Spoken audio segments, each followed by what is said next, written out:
पुनः आप सबों का हमारे YouTube चैनल पर स्वागत है। कक्षा 8वीं की गणित को पढ़ेंगे जो बिहार बोर्ड की सरकारी पुस्तक है। आपके विद्यालयों में इस पुस्तक को पढ़ाई जाती है। हम लोग पढ़ेंगे आज गणित को और चैप्टर 11 किसको पढ़ेंगे, 11वां अध्याय पढ़ेंगे, एक्सरसाइज 11.1 को पढ़ेंगे। इसमें दिया है सीधा और प्रतिलोम समानुपात। क्या दिया है? सीधा और प्रतिलोम समानुपात। एक्सरसाइज 11.1 यानी 11.1 को जब हम पढ़ेंगे उसमें सीधा समानुपात को पढ़ेंगे और उसके बाद क्या पढ़ेंगे, प्रतिलोम समानुपात को पढ़ेंगे अगला एक्सरसाइज में। तो चलिए सबसे पहले हम लोग कुछ समझते हैं, कुछ सीखते हैं इस अध्याय को शुरू करने से पहले। देखिए, समानुपात का मतलब होता है कि अनुपातों को बैलेंस करना, बराबर करना। ठीक है, आपको वो भी बताएंगे। सबसे पहले आप ये जानो कि अगर 2 कप चाय बनाने के लिए, उदाहरण दे रहे हैं आपको, एग्जाम्पल दे रहे हैं, जरा समझिएगा। 2 कप चाय बनाने के लिए 200 ml दूध और 300 ml पानी लगता है। कितना कप? 2 कप। तो 4 कप चाय बनाने में क्या लगेगा, कितना ml दूध लगेगा, कितना ml पानी लगेगा? आप कहोगे कि 2 कप में 200 ml तो 4 कप में 400 ml और ये दूध लगेगा, ठीक है, 400 ml। और पानी कितना लगेगा भाई? पानी लगेगा 600 ml। आप ये आराम से कह पाओगे, कह दोगे। अगर 1 कप चाय बनाना हो, कितना? 1 कप चाय बनाना हो तो कितना ml दूध लगेगा? कहोगे आप कि 1 कप में 100 ml दूध लगेगा। और क्या लगेगा भाई? आपको लगेगा पानी कितना ml? 150 ml। आप कहोगे इतना ही लगेगा। तो इससे यह पता लगता है अगर यह अनुपात बढ़ता है, यानी 2 कप के जगह 4 कप करते हैं तो इधर का मान बढ़ जाता है। मतलब घटने पर घटे, बढ़ने पर बढ़े, घटने पर घटे, बढ़ने पर बढ़े। तो वैसे अनुपातों के जो प्रश्न रहेंगे उसको हम लोग कहेंगे सीधा समानुपात। क्या कहेंगे? सीधा समानुपात कहेंगे। कहने का मतलब हमने आपको समझाने का प्रयास किया कि यदि संख्याओं का मान या फिर राशियों का मान क्या होगा, घटने पर घटे और बढ़ने पर बढ़े तो क्या होगा, सीधा समानुपात होगा। क्या होगा? सीधा समानुपात होगा। क्लियर हो गया? क्या होगा? सीधा समानुपात होगा। हमें सीधा समानुपात एक्सरसाइज 11.1 में पढ़ना है, टोटली इसी को पढ़ना है, सीधा समानुपात। उसके बाद हम लोग पढ़ेंगे प्रतिलोम समानुपात। ठीक है, इसको पढ़ेंगे। तो उसके लिए भी एक उदाहरण दिया है, आपके चैप्टर को स्टार्टिंग में ही दिया है, जो कि आपको हम बताना चाहेंगे। हम क्या करते हैं, इसको स्किप करके हम चाहते कि यहां लिख लें, आपका समय बचे और आपको बताएं। अब चलिए अगला एग्जाम्पल को जरा समझते हैं। क्या कहता है, कोई किसान है, किसी खेत को तामता है। कहता है कि 2 किसान किसी खेत को 4 दिन में तामता है, कुदाली से कोड़ता है। क्या करता है? 2 किसान किसी खेत को 4 दिन में तामता है। ठीक है, तो 4 किसान उसी खेत को कितने दिन में तामेगा? यानी लोगों की संख्या हमने बढ़ा दिया। 2 किसान 4 दिन में, तो 4 किसान 2 दिन में तामेगा। क्या करेगा? 2 दिन में तामेगा। लेकिन वहीं पर 1 किसान होगा तो क्या होगा? अगर 2 किसान 4 दिन में तामता था तो क्या होगा, 1 किसान 8 दिन में तामेगा। कहने का मतलब यह हुआ कि जब इधर किसान बढ़ गया तो इधर काम क्या होता है, काम को कम दिन में कर लेता है, और जब इधर किसान घट गया तो उसी काम को करने में अधिक समय लगता है, अधिक दिन लगता है। कहने का मतलब जब संख्या या राशि अनुपात में हो, और कैसा अनुपात में हो, घटने पर बढ़े और बढ़ने पर घटे, यानी उल्टा हो। हमने उसमें बताया कि बढ़ने पर बढ़े, घटने पर घटे। और लेकिन इसमें क्या है, जब अगर संख्या या राशि क्या होगा, बढ़ेगा तो इधर घटेगा और इधर घटेगा तो इधर बढ़ेगा। कहने का मतलब 2 किसान था तो 4 दिन लगा उस काम को करने में। अगर 4 किसान है तो कितना, 2 दिन लगा। लेकिन अगर 1 किसान है तो 8 दिन लगा। कहने का मतलब राशि क्या हुआ आपका, मात्रा क्या हुआ आपका, दिन क्या हुआ आपका, इधर बढ़ने पर उधर घटा और इधर घटने पर उधर बढ़ा, तो ऐसा स्थिति अगर आ जाए तो इसको कहते हैं प्रतिलोम समानुपात। क्या कहते हैं इसको? प्रतिलोम समानुपात। क्या कहते हैं? प्रतिलोम समानुपात। उम्मीद है आपको बात समझ में आई होगी। ठीक है, यह प्रतिलोम समानुपात है। जब क्या होता है, राशि या फिर मात्रा घटने पर दूसरे तरफ बढ़ेगा और अगर इधर बढ़ेगा तो उधर घटेगा, ऐसी स्थिति अगर आ जाए तो वो क्या होगा?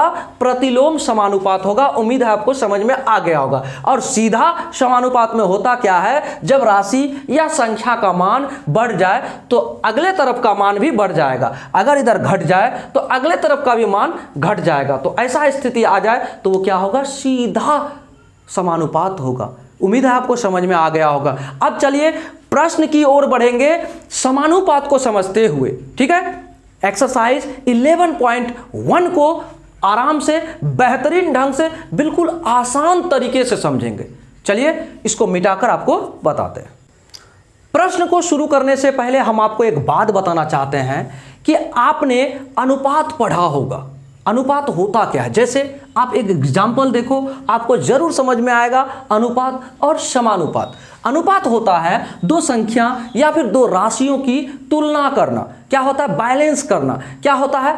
टुकड़ों को एक तरह से हिस्सा करना, यह अनुपात होता है। जैसे A अनुपात B आपको कहा जाए, अगर कहा जाए A अनुपात B क्या है? 2 अनुपात 3 है, तो इसका मतलब होता है कि A को कितना हिस्सा मिला? 2 और B को कितना हिस्सा मिला? 3। कहने का मतलब ये हुआ। और कुल मात्रा क्या है इसका? कुल मात्रा है 5। कहने का मतलब हुआ। और इसको जब ये हिस्सा बांट दिया तो ये अनुपात है। क्या है? ये अनुपात है। इसको हम अनुपात को कैसे लिखते हैं? अनुपात को दूसरे रूप में भी लिखा जाता है, A/B, यानी बटा में भी अनुपात को लिखा जा सकता है। अगर हमें अनुपात दिया है A अनुपात B तो हम उसको लिख सकते हैं किसमें?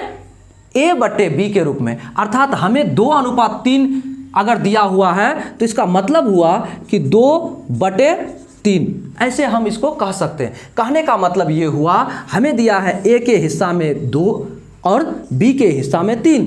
कुल मात्रा कितनी है हमारा? कितनी है? 5। समझ में आ गया होगा। ये अनुपात है ना। लेकिन समानुपात क्या होता है? समानुपात होता है जैसे A अनुपात B समानुपात होता है B के बाद C अनुपात D। ठीक है, ऐसा होता है।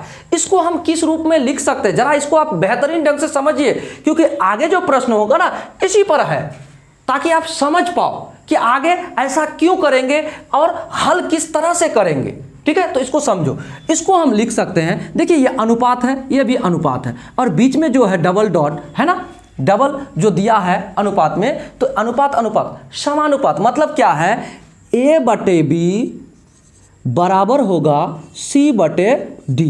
ऐसा हो सकता है, यही है समानुपात। ये तो आपका समानुपात है ना। लेकिन इसको हम दूसरा रूप में ऐसे लिख सकते हैं। ठीक है, उम्मीद है आपको समझ में आ गया होगा। ऐसा लिख सकते हैं। और इसको दूसरा रूप में कैसा लिख सकते हैं? एक और रूप है इसका। क्या है भाई? इसको तिरछा तिरछी हम गुणा कर सकते हैं। क्या कर सकते हैं? A/D बराबर B/C। इसको इस रूप में भी हम लिख सकते हैं। कहने का मतलब हम इस तरह से भी इसको हल कर सकते हैं, इस तरह से भी हम इसे हल कर सकते हैं। उम्मीद है आपको ये बात समझ में आ गया होगा। क्या समझ में आया? कि समानुपात को इस तरह से हम लोग लिखते हैं। ठीक है ना। तो चलिए आगे हम लोग क्या करते हैं, प्रश्नावली 11.1 को शुरू करते हैं और उसको बेहतरीन ढंग से बनाएंगे। चलिए वीडियो को बिना स्किप करके आप जरूर देखिएगा। मिटाते हैं इसको। अब चलिए प्रश्न संख्या कितना को? 1 का पहला को हल करेंगे। इसमें आपके पुस्तक में कहा है कि निम्नलिखित तालिका में x तथा y समानुपाती है या नहीं, ज्ञात कीजिए। आपको इतना ही पूछा है, बहुत ही छोटा सा बात है। समानुपाती है अथवा नहीं है आपको बताना है। समानुपाती तब होगा जब क्या होगा, इसका मान बढ़ेगा तो इसका मान भी उसी अनुपात में बढ़ना चाहिए। बात को समझे आप। अगर इसका मान बढ़े तो जिस अनुपात में ये बढ़े उसी अनुपात में ये बढ़ना चाहिए। ये आपको दिया हुआ है। क्या है? ये आपको दिया हुआ है, आपको बनाना है। तो चलेंगे कैसे बनाते हैं, देखिए। सबसे पहले हम लिखते हैं हल। क्या करते हैं? इसको लिख देते हैं यहाँ हल। और ये जो आपका दिया हुआ है ना, ये चार्ट दिया हुआ है, ठीक है। इसमें आप मान लो कि x1 बराबर इतना, x2 बराबर इतना, x3, इसको स्क्वायर हो गया, ऐसे मत करो। x1 यहाँ कर दो, x2 यहाँ कर दो, x3 यहाँ कर दो, और x4 यहाँ कर दो, और x5 यहाँ कर दो। उम्मीद है आपको समझ में आ गया होगा कि हमने इसको x1, x2, x3, x4, x5 माना, ठीक है। अब देखो यहाँ पर भी हम मान लेते हैं y1 बराबर इतना, y2 बराबर इतना, y3 बराबर इतना, y4 बराबर इतना, y5 बराबर इतना। हमने ये मान लिया। देखिए कब होता है समानुपात, कब होता है समानुपात, उस बात को समझिए। लिखते हैं क्या होता है, जब x बटे y, x बटे y का ये जो हिस्सा है ये बराबर होगा इसका, या फिर इतना बराबर होगा इतना, या फिर इतना बराबर होगा इतना, या फिर इतना बराबर होगा इतना, तो जाके क्या हो जाएगा, ये समानुपात होगा। अगर ये बराबर में नहीं आएगा तो ये समानुपात में नहीं होगा। चूंकि हम जानते हैं, हम लिख देते हैं चूंकि x1 बटे y1 बराबर होगा क्या, x2 बटे y2, तब जाके हमारा क्या होगा, ये समानुपात होगा। तो चलिए करके देखते हैं। इसलिए करते हैं, क्या करते हैं भाई, x1 बटे y1 तो 3/12 हो गया।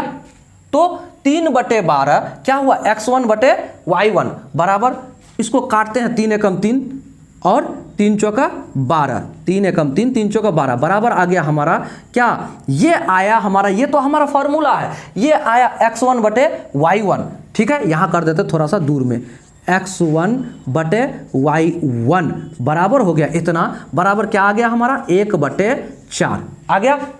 इतना समझ गए। अब चलिए हम इसको क्या करते हैं, अब अगला बनाते हैं, x2 बटे y2 बराबर क्या होगा हमारा, 6/24, तो 6 एकम 6, 6 चौके 24 बराबर हमारा आ गया 1/4। यानी 1/4 हो रहा है, लेकिन जब तक हम फाइनल ना हो जाए कि ये टोटल उसी अनुपात में बढ़ता है कि नहीं। तो चलिए करते हैं। अब चलते हैं, क्या लिखते हैं, अब इसको करके देखते हैं। x3 बटे y3 बराबर कितना, 15/45। जरा हल करके देखो, 15 एकम 15, 15 त्याग के 45 बराबर क्या आया हमारे पास, 1/3। अब देखो यहाँ पर क्या आया, 1/4, लेकिन यहाँ पर क्या आ गया, 1/3, यानी हमारा ये बैलेंस नहीं हो रहा है, बराबर अनुपात में नहीं बढ़ रहा है, ठीक है। अब अगला देख लो, x4 बटे y4 बराबर क्या है हमारा, 20/60। काट के देखो, 20 एकम 20, 20 तिया के 60 बराबर आया 1/3। अब देखो यहाँ पर 1/3 आ रहा है, यहाँ पर 1/4 आ रहा है, नहीं होगा। अब अगला चलो, x5 बटे y5 बराबर होगा, क्या हो जाएगा हमारा, 30 बटे कितना है, 120। तो 120 बराबर काटेंगे, 3 एकम 3, 3 चौका 12, यानी हमारा आया 1/4। तो देखिए ये समान अनुपात में नहीं बढ़ रहा है, इसका मतलब हम ये कह सकते हैं, चूंकि क्या कह सकते हैं, चूंकि x और y का अनुपात, x तथा y समान अनुपात में, x तथा y समान अनुपात में नहीं बढ़ रहा है, अतः x तथा y समानुपात नहीं है। क्या है, x तथा y समानुपात नहीं है। ये हो गया हमारा आंसर। उम्मीद है आपको समझ में जरूर आया होगा हमने क्या कहा। हमने कहा कि समानुपात तब होगा जब ये एक समान अनुपात में बढ़ते रहेगा, बढ़ेगा तो बढ़ते रहेगा, घटते रहेगा तो घटते रहेगा, लेकिन बढ़ेगा घटेगा नहीं। हमने क्या कहा था, बढ़ेगा घटेगा नहीं। तो यहां देखो 3, 6, 15, 20, 30 बढ़ तो रहा है, लेकिन ये भी तो उसी अनुपात में बढ़ना चाहिए।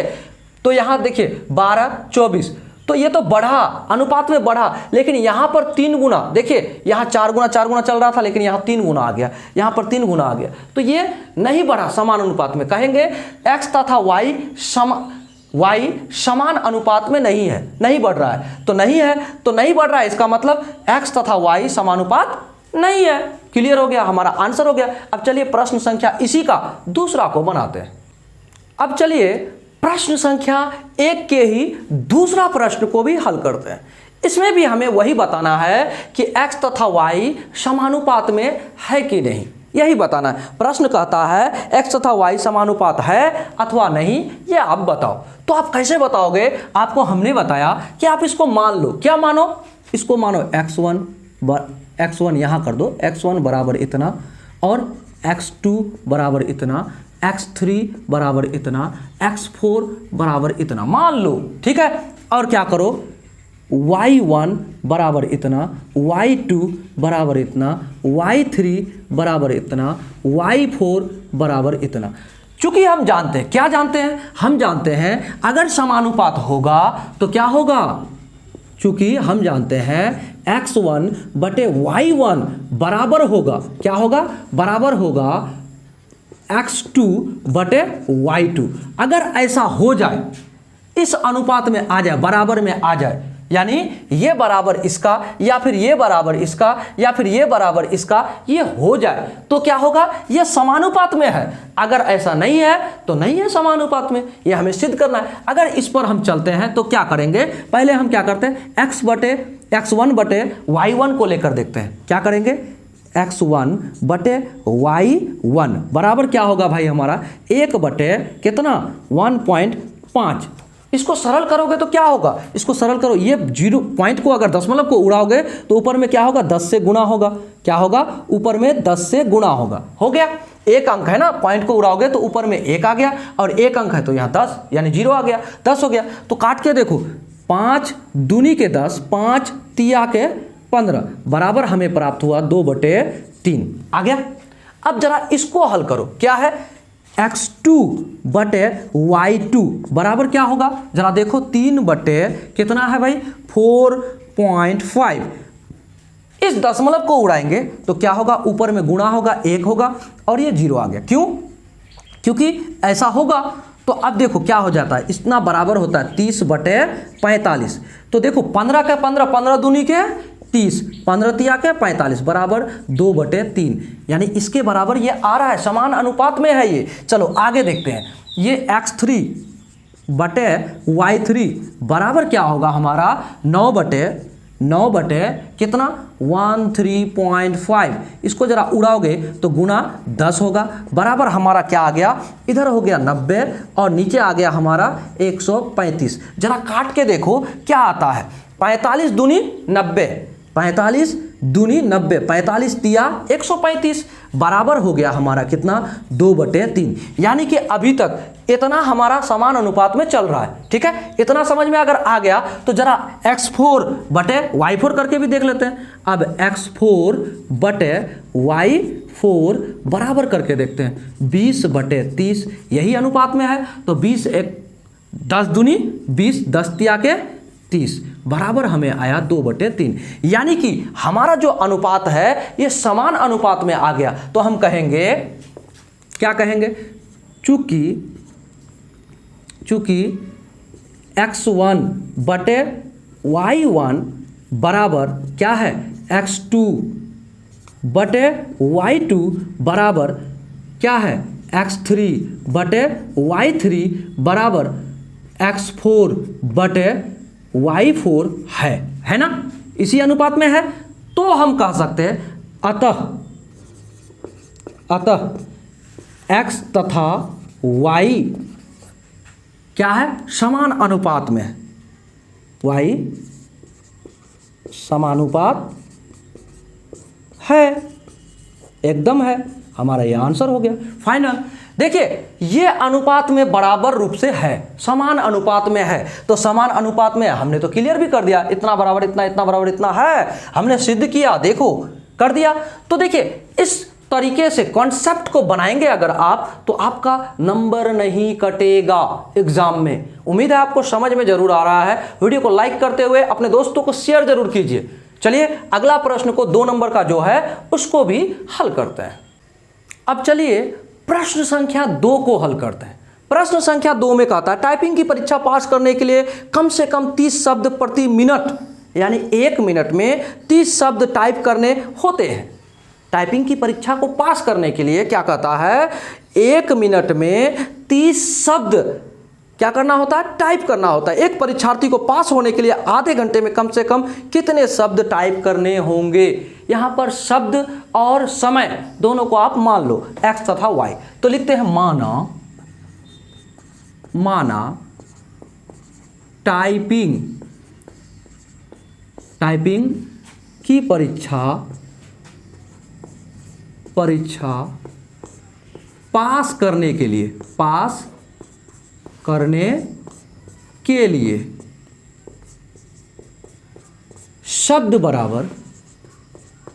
शब्द बराबर x हमने मान लिया, तथा टाइपिंग की परीक्षा पास करने के लिए समय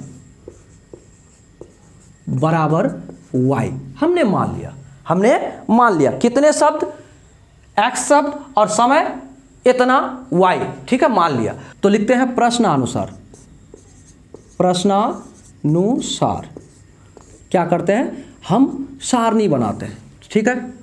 एक तरफ आप ले लो, शब्द के लिए आप क्या लिया है, x लिया है, ठीक है, और एक तरफ आप ले लो y समय के लिए, यह आपका शब्द है ना, आपने माने हो, और इधर ये समय है, हमने माना है, ठीक है ना, हमने ये माना है।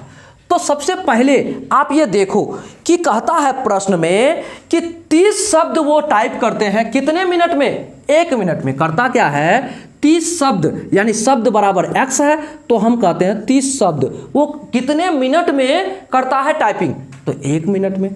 समझ में आया बात।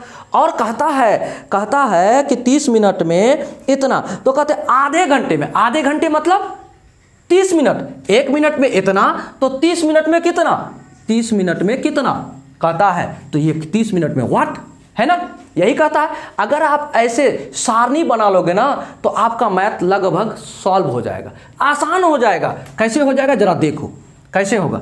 आप इसको मान लो x1, इसको मानो x2 बराबर व्हाट, तो x1 बराबर इतना, तो y1 बराबर इतना, और y2 बराबर इतना। अब आप सीधा, आप ये जानते हो समानुपात आपको क्या सिखाता है, सीधा समानुपात सिखाता है। चूंकि क्या सिखाता है, x1 बटे y1 बराबर होता है किसके, x2 बटे y2।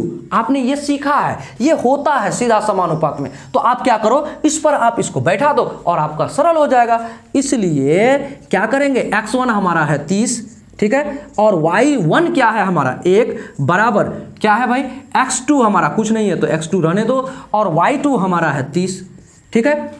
अब आप यहां से आगे क्या करोगे, आप तिरछी गुणा करोगे, क्रॉस मल्टीप्लिकेशन आप करोगे, तो क्या हो जाएगा, क्रॉस मल्टीप्लिकेशन जब करोगे तो ये इधर गुणा होगा, ये इधर गुणा होगा। इसका मतलब होगा हमारा हो जाएगा x2, यानी 1 के साथ गुणा हुआ तो 1 तो छिप जाएगा अचर के साथ, तो चर के साथ 1 छिप जाएगा, तो क्या करेंगे हम, अब हम इसको इधर गुणा कर दे, तो 30 गुणा 30, तो x2 बराबर हमारा क्या हो जाएगा, x2 बराबर हमारा 900 हो जाएगा। क्या हो जाएगा, 900।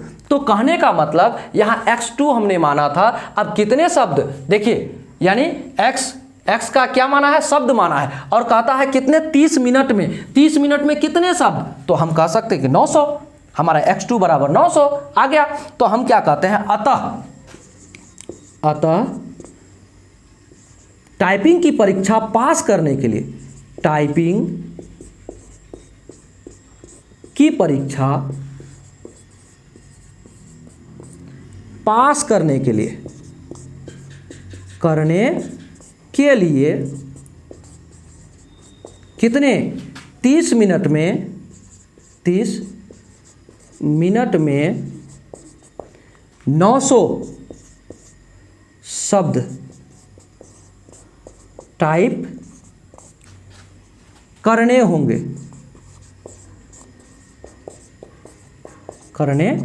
ये आपका आंसर हो गया। उम्मीद है आपको समझ में जरूर आ गया होगा। हमने क्या किया, x1 बटे y1 बराबर x2 बटे y2 किया। क्या किया, x1 बटे y1 बराबर x2 बटे y2। ये समानुपात में होता है, सीधा समानुपात में। इसी तरह से आप हल करोगे। जैसे हमने आपको बताया था कि क्या बताया था, a बटे b बराबर होता है, क्या होता है, c बटे d। हमने ये बताया था, हमने आपको बताया था।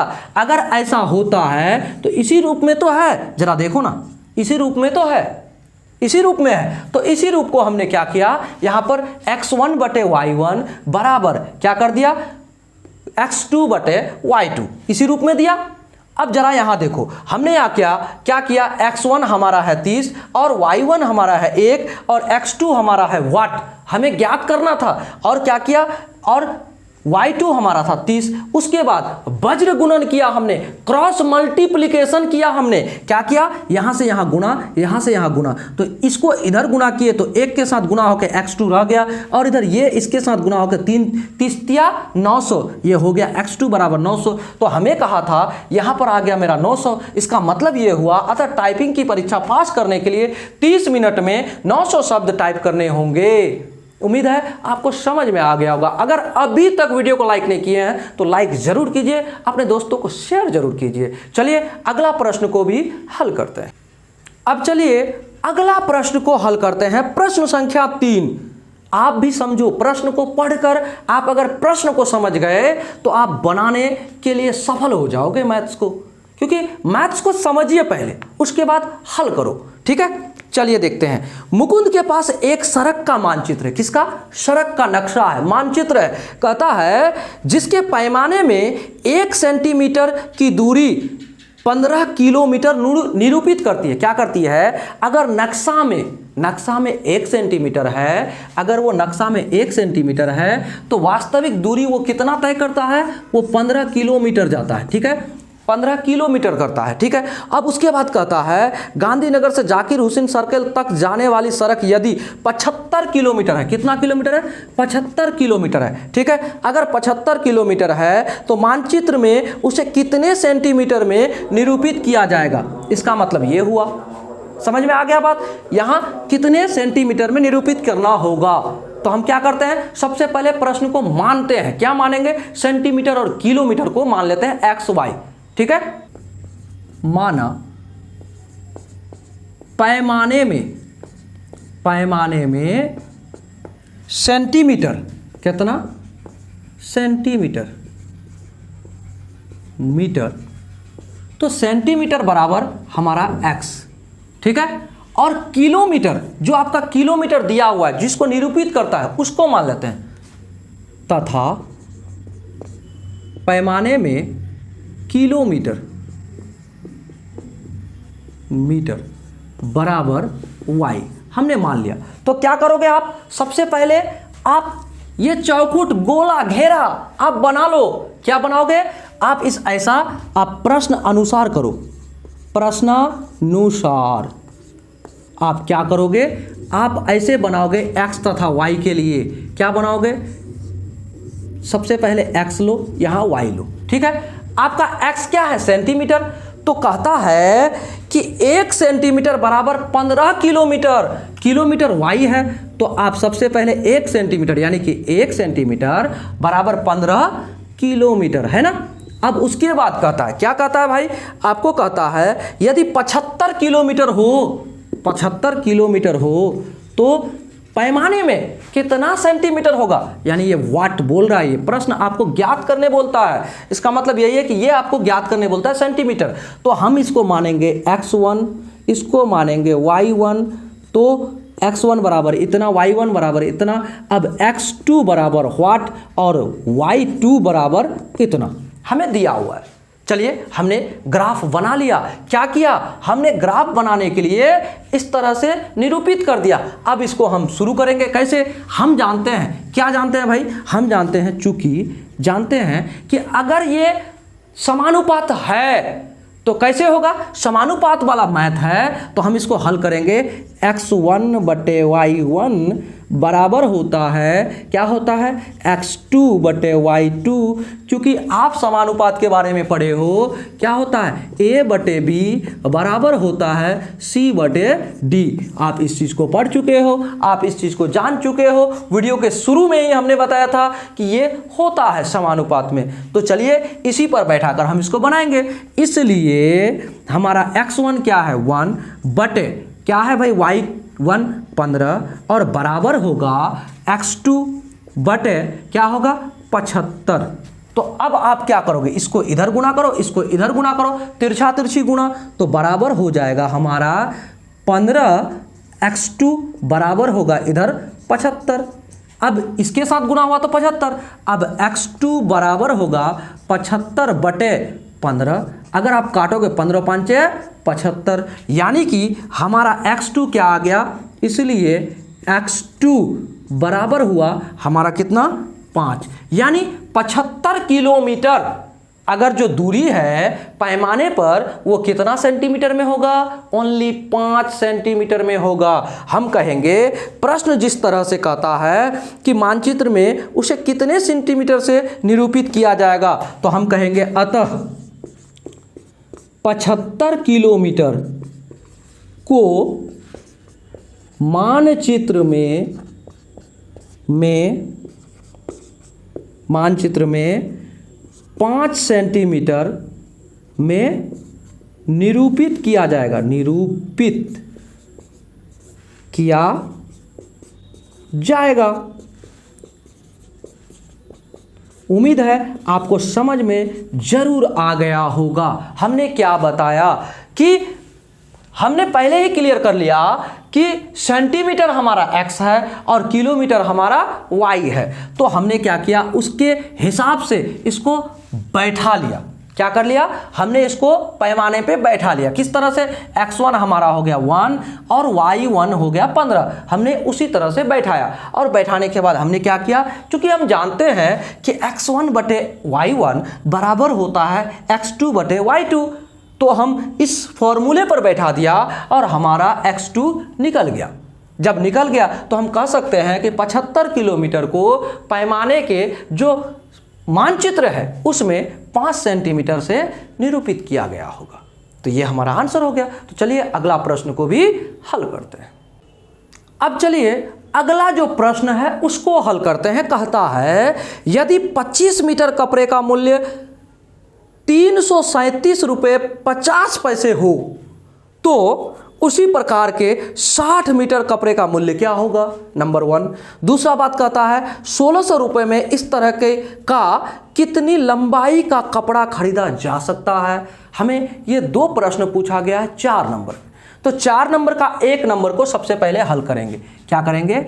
4 नंबर का 1 नंबर को हल करते हैं।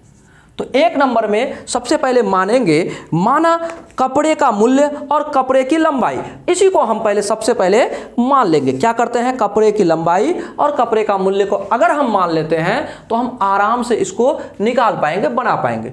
उम्मीद है आपको जरूर समझ में आएगा। चलिए देखिए, माना क्या मानेंगे? माना कपड़े की लंबाई, तो लंबाई को अगर हम x मानते हैं तो चौड़ा, इसको क्या कहता है? कपड़े का मूल्य को हम y मान लेंगे। माना कपड़े की लंबाई कितना? इतना, बराबर इतना, ठीक है। और तथा कपड़े की मूल्य, यानी जिस रूप में, जिस दाम पर, जिस मूल्य पर खरीदेगा उतना y, है ना। ये हमने मान लिया, ठीक है ना। ये मीटर में होगा और ये किस में होगा? आपका किताब क्या कहता है? आपको कहता है इतना मूल्य रुपया में और मीटर। हाँ ठीक है, ये मीटर में होगा, ये मूल्य ये रुपया में हुआ और ये मीटर में हुआ।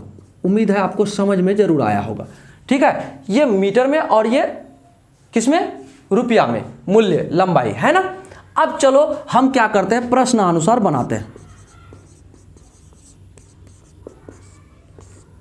आपका प्रश्न अनुसार कहता क्या है, आपका जिस तरह से पूछा जाए उसी तरह से बनाओगे। सबसे पहले आप डिब्बी बना लो, ठीक है ना। आप क्या करो, ये x ये y, तो x हमारा लंबाई है तो कहता 25 मीटर, तो 25 मीटर सबसे पहले वो कहता है 25 मीटर को खरीदता है तो उसका मूल्य देता है 33,7.5, इतना देता है, और कहता है कि इतना रुपया दिया 25 मीटर को खरीदने में, ठीक है। तो कहता है उसी प्रकार के 60 मीटर को खरीदेगा, कितना, 60 मीटर को, तो कितना रुपया देना होगा, कहने का मतलब कितना रुपया देना होगा, ये व्हाट हो गया। तो हम मानते हैं x1 बराबर इतना, y1 बराबर इतना, x2 बराबर इतना और y2 बराबर इतना। तो आप आराम से उस सूत्र पर बैठाओ, जो सूत्र आप जानते हो, फॉर्मूला जो जानते हो, चूंकि क्या जानते हो, x1 बटे y1 होता है बराबर कितना के, x2 बटे y2 के होता है बराबर। तो क्या करोगे आप, 25 बटे क्या करोगे, 25 बटे 337.50 बराबर क्या होगा भाई, 60 बटे y2 होगा ना, एकदम होगा। इसको इधर गुना, इसको इधर गुना, तिरछा तिरछी गुना करने के लिए आपको हमने कहा था वज्र गुणन विधि से, तो करो, क्या हो जाएगा, आपका होगा 25y2 बराबर होगा 60 गुना क्या होगा भाई, आपका ये हो जाएगा 33,750, है ना। अब y2 बराबर होगा क्या होगा, 60 इंटू 337.50 बटे 25। तो अब आप इसको अगर काटोगे तो क्या आ जाएगा, जरा इसको देखो। अब इसको अगर आप काटोगे तो आपको 135 आएगा शायद, अगर काटने पर, जरा काट कर देखते हैं। तो 5 से काटते हैं, सबसे पहले इसको आप इस दशमलव को अगर उड़ाओगे तो गुना नीचे 100 होगा, क्या होगा, नीचे 100 होगा। इसको काटो, इसको काटो, 1 0 1 0 कट गया। अब हमारे पास बचा क्या, बचा 3 3 7 5, इसका मतलब हम इसको जरा यहाँ फ्रेश कर लेते तब काटते हैं, यानी बचा हमारे पास 6 गुना, यहाँ पर 0 तो कट गया ना, 6 गुना 33,750 बटे 25, इतना बचा। तो इसको हम आराम से हल कर सकते, कैसे कर सकते, जरा देखो। हम क्या कर सकते, ये y बराबर आया ना, तो यहाँ लिख देते हैं y2 बराबर इतना, ठीक है। आप उम्मीद है आपको ये समझ में जरूर आ रहा है, ठीक है। अब इसको काटो, काटेंगे 25, तो क्या करें, 5 25 काट सकते हैं, छोटा करके काटते हैं, 5 25 कट गया। अब 5 से इधर काटते हैं, 5 1 5 6 के 30, बचा कितना भाई, 3, तो 5 7 35, बचा कितना, 2 5 25। फिर 5 से कटेंगे तो 5 एकम 5, बचा यहाँ 1 17, 5 तिया के 15, बचा 2 5 25, यानी 135 में कटा। अब इसको और इसको गुना करो तो आपके पास आएगा 6 5 30 का 0, हासिल रहा 3, 6 तिया 18 3 21, बचा आपका 2, 6 एकम 6 2 8, यानी 810। यानी आपको 60 मीटर कपड़ा खरीदने में कितना लग जाएगा, 810 रुपया लग जाएगा। तो आप कह सकते हो अतः 60 मीटर, ऐसे लिख दो, 60 मीटर कपड़े खरीदने में कितना, 810 रुपया लगेगा। यह हो गया आपका फाइनल आंसर। उम्मीद है आपको समझ में जरूर आ गया होगा। हमने क्या किया, हमने मीटर में इसको मान लिया और मूल्य में इसको मान लिया और हमारा ये सारणी बन गया। और सारणी बनने के बाद आराम से हमने क्या किया, इसको हल कर लिया। कैसे, x1 बटे y1 बराबर होता है, क्या होता है, x2 बटे y2। तो इसको हमने हल कर लिया और हल करने पर 810 आ गया यहाँ पर। तो हमारा कहने का मतलब हुआ 60 मीटर कपड़े को खरीदने में कितना मूल्य लगा, 810 रुपया लगा। तो चलिए अगला प्रश्न को भी हल करते हैं। माना है कपड़े की लंबाई इतना और मूल्य इतना, और प्रश्न संख्या 2 यहाँ आ जाएगा और प्रश्न अनुसार फिर यहाँ पर हम क्या करेंगे। देखिए हमें जो दिया हुआ है, हमें दिया हुआ है 25 मीटर कपड़े को खरीदने में 33 यानी 50 पैसे यानी 337 रुपये 50 पैसे लगा उसको खरीदने में, इतना में। अब कहता है दूसरा कंडीशन में 1600 रुपया में, यहाँ पर यानी रुपया 1620 रुपया देने पर कितनी लंबाई का कपड़ा खरीदा जाएगा, यानी x2 हमें ज्ञात करना है। अब हमारा सारणी बदल जाएगा। तो चलते हैं, इसको हम क्या करते हैं, इसको जरा मिटाकर आपको क्लियरली बता देते हैं कि यहाँ पर क्या होगा। तो इसको मिटा देते हैं, आप देख ही लो इसको, और अधिक करने की कोई ज़रूरत नहीं है। क्या करेंगे, अधिक कुछ करना नहीं है, आप आराम से समझ जाओगे। ठीक है, जरा देखो, हम इसको मिटा देते हैं और इसको मिटा देते हैं। कहता है y2 में हमें कहता है कितना रुपया रखने के लिए, 1620 रुपया, यानी 1620 रुपया देगा तो आपको x2 यानी कितना मीटर कपड़ा खरीदा जाएगा। प्रश्न वही है, केवल बात को चेंज किया है। कहता है कि 25 मीटर कपड़े को खरीदने में 337 रुपया 50 पैसे लगा, ये तो कंफर्म है 25 मीटर में, लेकिन कह रहा है कि 1620 रुपया अगर हम दे तो हम कितना मीटर कपड़ा खरीद पाएंगे, ये बताओ। अब थोड़ा सा कंडीशन चेंज कर दिया। तो हम क्या जानते हैं, चूंकि फिर मामला वही है, यही करो, चूंकि x1 बटे क्या जानते हो, y1 बराबर होता है x2 बटे y2, ये जानते हो आप। इसलिए क्या करोगे, आप करोगे 25 बटे कितना 33.750 बराबर करोगे x2 बटे 1620, यही करोगे। आ गया। अब आप इसको क्रॉस मल्टीप्लिकेशन करो, वज्र गुणन करो। क्या करोगे, इधर इसको गुणा करोगे, इधर इसको गुणा करोगे, बराबर हो जाएगा कितना होगा भाई, 33.7 पॉइंट इतना, x2 बराबर होगा 1620 गुणा 25। अब क्या होगा, बराबर होगा x2 बराबर क्या हो जाएगा हमारा होगा 1620 गुणा 25 बटे 33.750, है ना। इस दशमलव को उड़ाओगे तो ऊपर क्या देना होगा, 100। ठीक है, अब जरा देखो, इसको काटोगे, इसको काटोगे, कट गया। अब यहां आ गया ये, ठीक है, 3375 आ गया ना। अब इसको जरा पर यहां करते हैं। ठीक है, अब क्या करते हैं, x2 बराबर हमारा होगा, क्या होगा भाई, 1620 गुणा आपका क्या हो जाएगा 25 गुणा क्या हो जाएगा आपका 25 गुणा कितना आ जाएगा 10 बटे 33.75 इतना होगा। आपने अभी अभी भाग किया था, 25 से भाग किया, 25 एकम 25 और इधर आ जाएगा 135। अभी अभी भाग किया, इसका पहला सवाल में किया था तो काट दिया हमने। अब इसको काट सकते हैं क्या, जरा देखो, 5 से आराम से कटेगा, 5 दूनी 10, 5 एकम 5, 5 दूनी 10, बचा कितना 3, 5 7 35, कट गया। अब जरा 9 से देखो, 9 से कटता है क्या, 9 एकम 9 और यहाँ 9 7 16, 9 8 72 कट जाएगा, 9 तिया 27 और 9 एकम 9 बचा 7, 9 8 72 बचा ये 0 आ गया। अब 3 एकम 3, 3 6 18 यानी 60 बराबर आ गया 60 दूना 120, तो 120 आ गया। तो x2 हमारा क्या आ गया 120। कहने का मतलब 1620 रुपया में कितना मीटर कपड़ा खरीदा जाएगा, 120 मीटर कपड़ा खरीदा जाएगा, क्योंकि x बराबर x लंबाई क्या है मीटर माना है हमने। तो हम कह सकते हैं अतः 1620 रुपये में कितना 120 मीटर कपड़ा खरीदा जाएगा। ये हुआ आपका आंसर। उम्मीद है आपको समझ में जरूर आया होगा प्रश्न संख्या चौथा के पहला और दूसरा भी। तो हम लोग मिलेंगे अगले वीडियो में अगले सवाल के साथ, क्योंकि वीडियो लंबा हो रहा है। हम नहीं चाहते कि आपको एक बार में ज़्यादा बर्डन हो जाए आपके दिमाग पर। ठीक है, आप वीडियो को देखते हुए बेहतरीन ढंग से बिना स्किप किए आप पढ़ो, आप मैथ्स को समझो। ठीक है, समझते हुए बनाना है, रटते हुए नहीं। मैथ्स को जितना आसान तरीके से, जितना समझ कर अगर आप 8वीं कक्षा में पढ़ेंगे तो आपको कक्षा 10वीं में बहुत ज़्यादा मदद मिलेगा।